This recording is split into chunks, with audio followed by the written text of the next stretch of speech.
spoiler alert. മനുഷ്യന്റെ സമയം കളയാനായിട്ട്.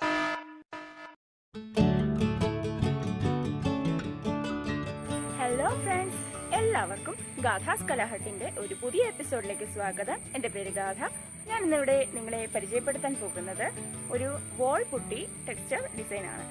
സംഭവം മറ്റൊന്നുമല്ല, പെയിന്റ് പണിയാണ്. ഈ കാണുന്ന ഭിത്തി ഇതേ ടെക്സ്ചറിൽ പുട്ടിയടിച്ച് പെയിന്റ് ചെയ്തെടുത്താണ്. ഈ ഭിത്തിയും തോണുമൊക്കെ ഏകദേശം 4 വർഷം മുമ്പ് ഞാൻ തന്നെയാണ് പെയിന്റ് ചെയ്തത്. നമ്മളൊക്കെ പെയിന്റ് ചെയ്യുമ്പോൾ ഇത് എത്ര നാൾ ഈ പെയിന്റ് ഇങ്ങനെ നിൽക്കും, ഇതൊക്കെ പൊളിഞ്ഞു പോകുമെന്നൊക്കെ ഒരു സംശയം ഉണ്ടായിരിക്കും.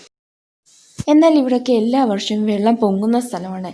ഈ വീടിന് ഏകദേശം ഇത്രത്തോളം വരെ വെള്ളം പൊങ്ങിയിട്ടുണ്ട്. ഇത് കാര്യമായിട്ട് പെയിൻ്റൊന്നും പോയിട്ടില്ലായിരുന്നു. ചെളിയുള്ള ഞങ്ങൾ കഴുകി കളയായിരുന്നു. 2 വലിയ വെള്ളപ്പൊക്കം വന്ന സ്ഥലമാണ്. മുറ്റത്ത് വെള്ളമൊക്കെ കണ്ടില്ലേ. ഇത് കഴിഞ്ഞ വർഷം ഞങ്ങൾ വെള്ളം ഇറങ്ങിക്കഴിഞ്ഞ് തിരിച്ചു വന്നതാണ്. ഇങ്ങനൊരു ഡിസൈൻ നമ്മൾ പണിക്കാരെ വെച്ച് ചെയ്യിക്കുമ്പോൾ നല്ല പണച്ചെലവാണ്. ഇത് ഞാൻ അടുത്ത വീട്ടിൽ പണിക്ക് വന്നവരെ ചെയ്യുന്നത് കണ്ടു പഠിച്ചെടുത്താണ്. എന്നെപ്പോലെ ഇന്റീരിയർ ഡിസൈനിങ്ങും പെയിന്റ് പണിയൊന്നും അറിയാത്തൊരു സാധാരണക്കാരിക്ക് ഇത് ചെയ്യാൻ പറ്റുമെങ്കിൽ നിങ്ങളെ കൊണ്ട് ചെയ്യാൻ സാധിക്കുന്നതാണ്. ഇനി നീട്ടുന്നില്ല, നമുക്ക് വീഡിയോയിലേക്ക് കിടക്കാം. ഇതാണ് ഇന്ന് ഞാൻ പുട്ടി ഡിസൈൻ ചെയ്യാൻ ഉദ്ദേശിക്കുന്ന ഭിത്തി. ആദ്യം തന്നെ ഞാനൊരു സ്കെയിൽ ഉപയോഗിച്ച് ഇവിടെ ഒരു ബോർഡർ വരച്ച് കൊടുക്കുകയാണ്. പ്രത്യേകം ശ്രദ്ധിക്കണം, നമ്മൾ പുട്ടി അടിക്കുമ്പോൾ താഴെ വീഴാൻ ചാൻസ് ഉണ്ട്. അതുകൊണ്ട് താഴെ ഇതുപോലെ ന്യൂസ് പേപ്പർ വിരിച്ചിടണം. ഇത് പണ്ട് പെയിൻ്റ് അടിച്ചപ്പോൾ മിച്ചം വന്ന പുട്ടിയാണ്. ഇത് 1 കിലോ പാക്കറ്റൊക്കെ ആയിട്ട് മേടിക്കാൻ കിട്ടുന്നതാണ്. ഞാനിവിടെ എടുത്തിട്ട് ഇതുപോലെ ഒരു പഴയ പാത്രമാണ്. നമ്മൾ പഴയ പാത്രം എടുക്കാവുള്ളൂ, അല്ലെങ്കിൽ പാത്രം കേടാകാൻ ചാൻസ് ഉണ്ട്. ഞാനിവിടെ പുട്ടി ഒരുമിച്ചെടുത്തില്ല, കുഴയ്ക്കുന്ന ആവശ്യത്തിന് എടുത്തിട്ടാണ് കുഴയ്ക്കുന്നത്. കുറച്ച് വെള്ളം ഒഴിച്ചിട്ട് ഈ ഒരു പരുവത്തിനാണ് ഞാൻ കുഴച്ചെടുത്തിരിക്കുന്നത്. അതുപോലെ ശ്രദ്ധിക്കേണ്ട കാര്യം, ഞാനിവിടെ ഗ്ലൗസ് ഒന്നും ഇട്ടിട്ടല്ല ഇത് ചെയ്യുന്നത്. പക്ഷേ നിങ്ങൾ ചെയ്യുമ്പോൾ തീർച്ചയായിട്ടും ഗ്ലൗസ് ഇടണം. നമ്മളിതെടുത്ത് കുഴയ്ക്കുന്ന സമയത്ത് തന്നെ മനസ്സിൽ വെക്കേണ്ട കാര്യം, ഈ പുട്ടി ഒത്തിരി അങ്ങ് ലൂസായും പോകരുത്, ഒത്തിരി അങ്ങ് കട്ടിയാകും ചെയ്യരുത്. ഇതുപോലെ ഭിത്തി നമുക്ക് നന്നായിട്ട് തേച്ച് പിടിപ്പിക്കാൻ പറ്റിയ പരുവത്തിലായിരിക്കണം. നമ്മളിതിങ്ങനെ തേച്ച് പിടിപ്പിച്ചതിന് ശേഷം നമ്മുടെ കൈപ്പത്തി ഉപയോഗിച്ച് ഇങ്ങനെ പതുക്കെ വലിച്ചെടുക്കുക. കുറച്ച് കഴിയുമ്പോഴത്തേക്ക് ഇത്തിരി സ്പീഡ് ചെയ്യാം. അങ്ങനെ ചെയ്യുമ്പോഴത്തേക്കും അത് ഇങ്ങനെ അടയാളം പിടിപ്പിച്ചിട്ടുണ്ടാകും. അതുപോലെ പഴയ ഡ്രസ്സ് ഇട്ടുകൊണ്ട് വേണം ഇതൊക്കെ ചെയ്യാൻ, അല്ലെങ്കിൽ നമ്മുടെ ഡ്രസ്സും വൃത്തികേടാകും.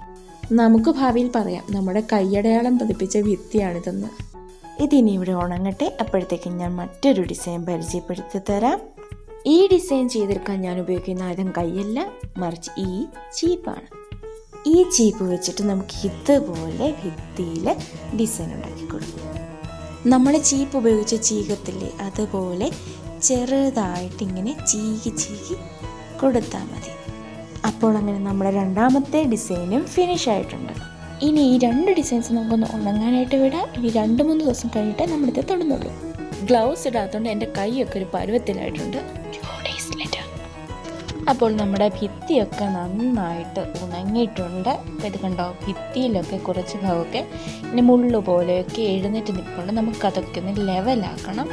പുട്ടി ബ്ലേഡ് ഉപയോഗിച്ചാണ് സാധാരണ ഇത് ചെയ്യാറ്. ഞാനിവിടെ പുട്ടി ബ്ലേഡിന് പകരമായിട്ട് സ്കെയിൽ ഉപയോഗിച്ചാണ് ഇങ്ങനെ ലെവൽ ചെയ്യുന്നത്. ആ മുള്ളു പോലെ ഇരിക്കുന്നതൊക്കെ ഇങ്ങനെ ചെയ്യുമ്പോൾ അടർന്ന് താഴേക്ക് വീഴും. ഇനി നമുക്ക് വേണ്ടത് ഓറഞ്ച് കളർ ഇനാമൽ പെയിൻ്റാണ്. ഓറഞ്ച് കളറല്ല, ബ്ലൂ, റെഡ്, അങ്ങനെ ഏത് ഇഷ്ടമുള്ള കളേഴ്സും നമുക്ക് യൂസ് ചെയ്യാം. പെയിൻ്റ് അടിക്കുമ്പോഴും താഴെയായിട്ട് ഭിത്തിയിൽ ഇതുപോലെ പേപ്പർ ഒട്ടിക്കാൻ പ്രത്യേകം ശ്രദ്ധിക്കണം.